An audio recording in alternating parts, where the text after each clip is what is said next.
এই বছর রান্না পুজোয় চলে এসেছিলাম দিদির বাড়ি, আর দিদি সব সবজি একাই কেটে রেখে দিয়েছে।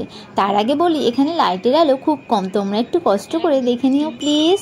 দিদি এখানে সব রকম সবজি ভাজার জন্য কেটেছিল, এছাড়া কুমড়োর ঘ্যাঁট, চালতার চাটনি, পায়েস, কলার বড়া অনেক কিছুই করেছিল। রান্নাটা প্রায় সারা রাত ধরে করেছিল। তো যাক, সকাল হতে না হতে উঠে ঘাটের কাছে এসে দেখি কত থানকুনি হয়ে আছে, তাই একটু থানকুনি তুলছিলাম।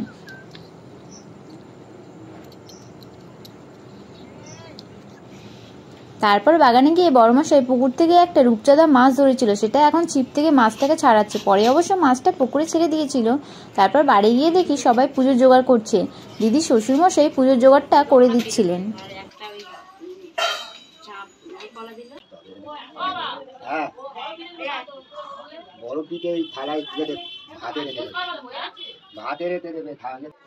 আসলে অনেকদিন ধরে দিদি বলেছিল রান্না পুজোয় ওদের বাড়িতে যেতে, কিন্তু কোনো বছরই যাওয়া হয়ে উঠছিল না। তাই এই বছর বড়মশাইকে প্রায় জোর করেই ছুটি নিতে বলার পর ছুটি নিয়ে বেরিয়ে পড়েছিলাম অনেকটাই দূরে, ডায়মন্ড হারবার ছাড়িয়ে কুলপির আগে একটি গ্রামে। সেখানেই আমার দিদির বাড়ি।